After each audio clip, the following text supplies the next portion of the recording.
Hello and welcome to Shorts in Psychology.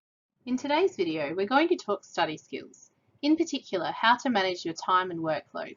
School, university or work life just keep getting busier, but you don't get extra time in which to achieve things, so how can you manage these demands?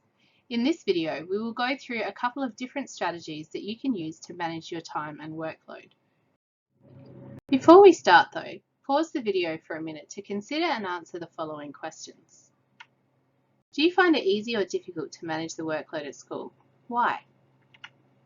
What do you think is the hardest thing about trying to stay on top of all your work and get everything completed on time? What could you do about this? Do you leave preparation for assignments or tests until the last minute? If so, why? What changes could you make so this doesn't keep happening? List 5 words that would describe to someone else the way you manage your workload. Based on your self-evaluation, what are the main areas you need to work on improving? There are a variety of scheduling strategies you can use to help you progress towards your chosen goals. These include Gantt charts, rock, pebble, sand, assignment planners, and using quadrants. Let's now look at each of these in more detail. A Gantt chart is a linear visual tool for measuring progress made in pursuit of various activities over the course of time. It offers an at-a-glance view of your progress on a variety of tasks and projects in relation to time.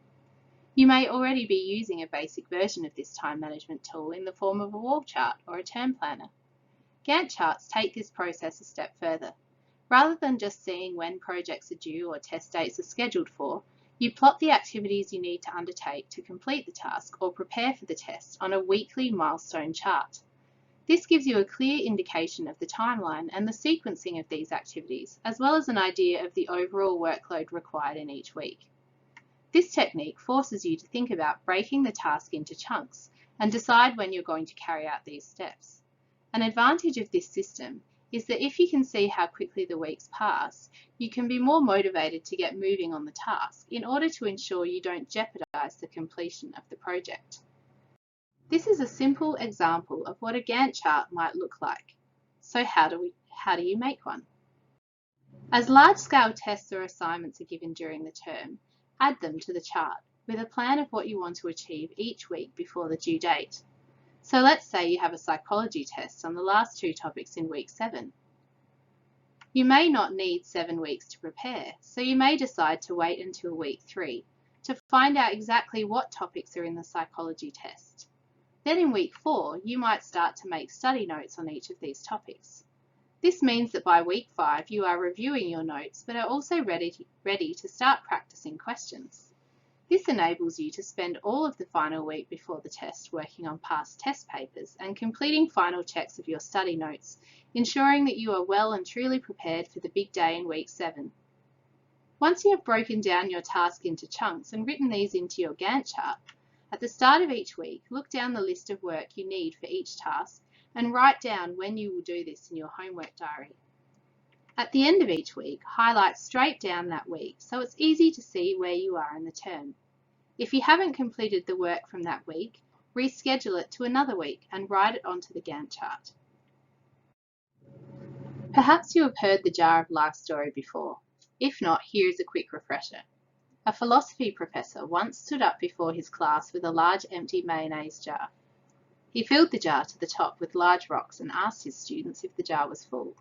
The students said that yes, the jar was indeed full. He then added small pebbles to the jar and gave the jar a bit of a shake so the pebbles could disperse themselves among the larger rocks. Then he asked again, "Is the jar full now?" The students agreed that the jar was still full. The professor then poured sand into the jar to fill up any remaining empty space. The students then agreed that the jar was completely full. The professor went on to explain that the jar represents everything that is in one's life. The rocks are equivalent to the most important things in your life, such as family, health, and relationships. And if the pebbles and the sand were lost, the jar would still be full and your life would still have meaning. The pebbles represent the other things that matter in your life, such as your work, school, and hobbies. These things often come and go and are not permanent or essential to your overall well-being. And finally, the sand represents the remaining small stuff and material possessions in your life. These things don't mean much to your life as a whole and are likely only done to waste time or get small tasks accomplished. The rock pebble sand story can be used as an analogy for how you can make the most of big blocks of time. If you do the big tasks first, the rocks, you'll find time for the smaller tasks, the pebbles, and easily sprinkle in the sand, the little fiddly things. So if you deal with the rocks first, you'll actually still find time for the other tasks to fit around it. But it doesn't work the other way. If you deal first with the minutiae, the small things, you end up giving short shrift to the more important tasks and deplete your energy on these little things. They expand to fill the time available. If you find this technique too challenging, then set yourself a strict half hour or so to knock over as many of the little things as possible. Once time is up, use the block of time to work on the big important tasks. Got lots to do and not sure what to start work on? Use this grid before you start working in order to ensure you make the best use of the time available to you. It will also help you identify the most urgent and important tasks. Once you've completed the grid, start by completing the tasks that are in the rock column before you move on to both the pebble column and then lastly the sand column. If you are addicted to cramming or are a chronic procrastinator, break the cycle and start actively planning and scheduling. One way you could do this is using an assignment planner such as this one. The day you're given the assignment, brainstorm every thought that comes into your head about the assignment. Record absolutely every thought that comes into your head to start with. Let your creativity roll and don't discount any ideas. Try and do this for about 10 to 15 minutes. Next, use the grid to organise and structure your thoughts. Estimate the time it will take for each section of the task. Err on the side of overestimation rather than underestimation. Finally, decide when you will schedule each step of the assignment. Your initial plan may change due to other work commitments, but it's important to have a framework towards which you work. Write a reminder for each step in your homework diary. The quadrants technique is very similar to rock, pebble, sand. It involves prioritising to give you a better sense of how to distribute and focus your time and energy. The aim is to focus on doing what is really important, not necessarily what is urgent. Using quadrants is good for students who spend too much time on trivial tasks or struggle to focus on working on what is really important in helping them learn and understand their subjects.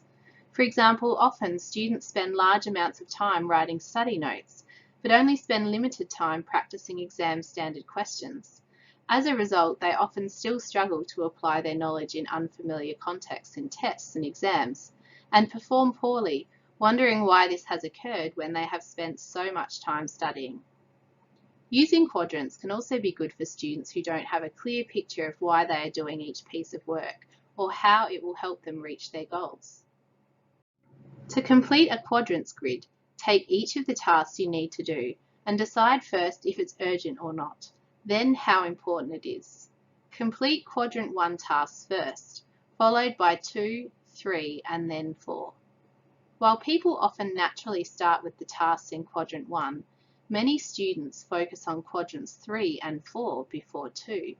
They are not focusing on what is really important. This is the whole aim of this technique, to focus your energies in the right direction and avoid getting distracted with low priority tasks. It might be fun to design a great cover sheet for your assignment, but it probably isn't urgent or important in the grand scheme of things. Just trying to work on an ad hoc basis can make you feel like a swimmer struggling against the current. You need a plan. Fail to plan and you plan to fail. Keep an open mind and experiment with new techniques such as those covered in this video. Not every technique will suit everyone, but you won't know until you try. Thanks for listening and good luck.